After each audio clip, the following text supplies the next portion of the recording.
பிரிந்து கிடந்த அதிமுக அணிகள் இன்னும் சற்று நேரத்தில் இணைகின்றன. சற்று நேரத்தில் அதிமுக அணிகள் இணைய இருப்பதாக தகவல் வெளியாகியிருக்கிறது. இபிஎஸ்ஐ சந்திக்க எஸ்பி வேலுமணி ஆதரவு எம்எல்ஏக்கள் புறப்பட்டதாக தற்போது தகவல் வெளியாகியுள்ளது. இது குறித்த கூடுதல் விவரங்களை எமது தலைமை செய்தி ஆசிரியர் கண்ணன் வழங்க கேட்கலாம். வணக்கம் கண்ணன், இது குறித்த விவரங்களை பதிவு பண்ணலாம். ஓவியா, 2 அணிகளாக செயல்பட்டு வந்த இபிஎஸ் அணி மற்றும் சிவி சண்முகம், எஸ்பி வேலுமணி அணியினர் இப்போது ஓரணியாக இணைய இருக்கிறார்கள். நேற்று முதல் கட்டமாக நத்தம் விஸ்வநாதனும் வேலுமணியும் இபிஎஸ் இல்லத்திற்கு சென்ற சூழ்நிலையில் இன்று வேலுமணி மற்றும் அந்த கேசி வீரமணி, நத்தம் விஸ்வநாதன் உள்ளிட்ட அனைத்து எஸ்பி வேலுமணி தரப்பு ஆதரவாளர்களும் இப்போது இபிஎஸ் இல்லத்தை நோக்கி சென்று கொண்டிருக்கிறார்கள்.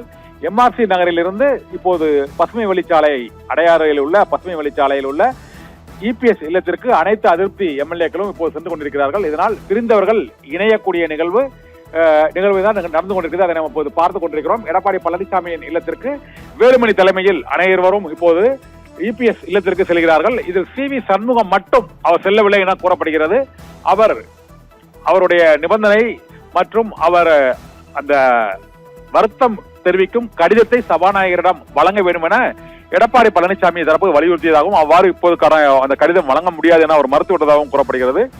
இதனால் பின்னர் அவர் அந்த கடிதத்தை வழங்கக்கூடும் என இப்போதைக்கு தெரிய வருகிறது. இப்போது எடப்பாடி பழனிசாமி தலைமையிலான அந்த அணியினரோடு இணைய உள்ள சிவி சண்முகம் மற்றும் எஸ்பி வேலுமணி தரப்பில் உள்ள சட்டமன்ற உறுப்பினர்களான நன்னிலம் காமராஜ், பாலக்கோடு தொகுதியின் கேபி அன்பழகன் மற்றும் பாப்பிரெட்டிப்பட்டியின் மரகதம் வெற்றிவேல், பரமத்தி வேலூர் சேகர், சங்கராபுரம் ராகேஷ், கரூர் எம்ஆர் விஜயபாஸ்கர், ஜோலார்பேட்டை தொகுதியைச் சேர்ந்த முன்னாள் அமைச்சர் கேசி வீரமணி, லால்குடி தொகுதியைச் சேர்ந்த ஆதவ் அர்ஜுனாவின் மாமியார் லீமா ரோஸ் மற்றும் விராலிமலை தொகுதி சட்டமன்ற உறுப்பினர் டாக்டர் விஜயபாஸ்கர், திருத்தணி அரி, பழனி தொகுதியின் ரவி மனோகரன், நத்தம் விஸ்வநாதன், புவனகிரியைச் சேர்ந்த அருள்மொழித்தேவன் உள்ளிட்டோர் இப்போது நேரடியாக எடப்பாடி பழனிசாமி இல்லத்திற்கு சென்று எடப்பாடியை சந்திக்க இருக்கிறார்கள். அந்த காட்சியை தான் இப்போது பார்த்துக் கொண்டிருக்கிறோம். எஸ்பி வேலுமணி மற்றும் சிவி சண்முகத்தின் இல்லத்தில் இருந்து அவர்கள் அனைவரும் கார்களில், இப்பொழுது வாகனங்களில் நேராக இபிஎஸ் இல்லத்திற்கு அந்த இணைப்பு நிகழ்ச்சிக்கு சென்று கொண்டிருக்கிறார்கள். இபிஎஸ் உடன் வேலுமணி ஆதரவு எம்எல்ஏக்கள் 11 பேரும் இன்னும் சில நிமிடங்களில் சந்தித்து அவர்கள் சமரசமாக இருக்கின்றார்கள். இதனால் அதிமுகவில் 2 அணிகளாக செயல்பட்டு வந்த அணிகள் இப்பொழுது ஓரணியில் இணைகின்றன. நம்பிக்கை வாக்கெடுப்பில் 25 சட்டமன்ற உறுப்பினர்கள் அங்கு தமிழக வெற்றிக் கழக அரசுக்கு ஆதரவாக வாக்களித்தார்கள். 22 அதிமுக சட்டமன்ற உறுப்பினர்கள் இபிஎஸ் தலைமையில் எதிராக வாக்களித்தார்கள். இதனால் பிளவு ஏற்பட்டது. இந்த பிளவின் மற்றொரு மிக முக்கிய எதிரொலியாக ஒரு 4 சட்டமன்ற உறுப்பினர்கள், மதுராந்தகம் தொகுதியின் சட்டமன்ற உறுப்பினர் மரகதம் குமரவேல் மற்றும் தாராபுரம் தொகுதி சட்டமன்ற உறுப்பினர் சத்யபாமா, பெருந்துரை ஜெயக்குமார், அம்பாசமுத்திரம் தொகுதியின் சட்டமன்ற உறுப்பினர் இசக்கி சுப்பையா ஆகிய 4 பேரும் தாவேகாவில் எம்எல்ஏ பதவியை ராஜினாமா செய்துவிட்டு தாவேகாவில் இணைந்து விட்டார்கள். இந்த சூழ்நிலையில் நேற்று மாலையில் தங்கமணியும் நத்தம் விஸ்வநாதனும் இபிஎஸ் இல்லத்தில் நின்று சமரச பேச்சுவார்த்தையில் ஈடுபட்டனர். அப்போது இந்த தகுதி நீக்க கடிதத்தை திரும்ப பெறுவது மற்றும் நிறுத்தி வைப்பது குறித்தும் பேச்சுவார்த்தை நடைபெற்றதாக கூறப்படுகிறது. அதற்கு இபிஎஸ் தரப்பில் சம்மதம் தெரிவிக்கப்பட்டதாக உறுதியளிக்கப்பட்டது. இதே போல எஸ்பி வேலுமணி மற்றும் தங்கமணி ஆகியோரின் பதவிகளும் பறிக்கப்பட்ட சூழ்நிலையில் அந்த தலைமை நிலைய செயலாளர் என்ற பதவி எஸ்பி வேலுமணிக்கு மீண்டும் வழங்கப்பட வேண்டும். மேலும் அந்த கோயம்புத்தூர் மாவட்டம் மற்றும் அங்கு ஈரோடு மாவட்டத்தில் அந்த மாவட்ட பொறுப்புகளில் இருந்து நீக்கப்பட்ட மிக முக்கியமான தலைவர்களாக திகழக்கூடிய அந்த 6 முக்கிய தலைவர்கள் நத்தம் விஸ்வநாதன் மற்றும் சிவி சண்முகம், எஸ்பி வேலுமணி, தங்கமணி இவர்கள் தவிர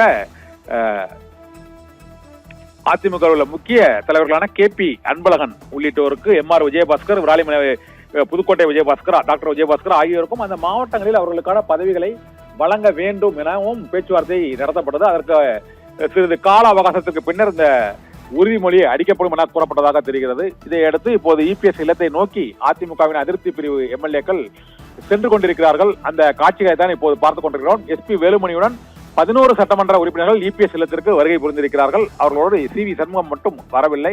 அவர்தான் அந்த அணிக்கு தலைமை தாங்கியவர். அவருக்கு உடனடியாக இபிஎஸோடு இணைப்பு விழாவிற்கு வராமல் சிறிது ஓரிரு நாட்களுக்கு பிறகு அவரும் இணையலாம் என எதிர்பார்க்கப்படுகிறது. இப்போது வேலுமணி தலைமையினர், எஸ்பி வேலுமணி தரப்பினர் எடப்பாடி பழனிசாமியின் இல்லத்திற்கு அவர்கள் வருகை புரிந்துள்ள அந்த காட்சிகளை தான் இப்போது நாம் பார்த்துக் கொண்டிருக்கிறோம். எடப்பாடி பழனிசாமியின் இல்லத்தில் OS மணியன் உள்ளிட்டோர் அவர்களை வரவேற்று அங்கு எடப்பாடி பழனிசாமியின் இல்லத்திற்கு அவர்களை அழைத்து செல்கிறார்கள். சி.வி. சண்முகம் நீங்களாக மற்ற அனைத்து எம்எல்ஏக்களும் இப்பொழுது இபிஎஸ் இல்லத்திற்கு செல்கிறார்கள். இதனால் 47 சட்டமன்ற உறுப்பினர்களில் 4 சட்டமன்ற உறுப்பினர்கள் தாங்கள் பதவியை ராஜினாமா செய்துள்ள சூழலில் 43 பேரில் 42 பேர் இபிஎஸ் இல்லத்தில் இப்போது ஓரணியில் இணைகிறார்கள். சி.வி. சண்முகம் மட்டும் அவர் ஓரிரு தினங்களில் இணைவார் என எதிர்பார்க்கப்படுகிறது. மற்ற அனைவரும் எஸ்பி வேலுமணி தலைமையில் இப்போது எஸ்பி வேலுமணி எம்.ஆர். விஜயபாஸ்கர் மற்றும் ஜோலார்பேட்டையை சேர்ந்த கே.சி. வீரமணி, டாக்டர் விராலிமலை தொகுதியை டாக்டர் விஜயபாஸ்கர், திருத்தணி கோஹரி, பழனி தொகுதியைச் சேர்ந்த ரவி மனோகரன் மற்றும் புவனகிரி அருண்மொழி தேவன், தொண்டாமுத்தூர் சட்டமன்ற தொகுதி உறுப்பினர் எஸ்பி வேலுமணியின் தலைமையில் இந்த பாலக்கோடு கே. அன்பழகன், பாப்பிரெட்டிப்பட்டி மரகதம் வெற்றிவேல், பரமத்தி வேலூர் சேகூர், சங்கராபுரம் ராகேஷ் உள்ளிட்டோரும் இந்த இணைப்பு நிகழ்ச்சியில் பங்கேற்பதற்காக இபிஎஸ் இல்லத்திற்கு எஸ்பி வேலுமணி தலைமையில் அனைவரும் இப்போது இபிஎஸ் இல்லத்திற்கு செல்கிறார்கள். இதனால் ஒன்றிணைந்த அதிமுகவினர் வரும் தேர்தலில் அவர்கள் இந்த தேர்தலில் போட்டியிடுவார்கள் என எதிர்பார்க்கப்படுகிறது.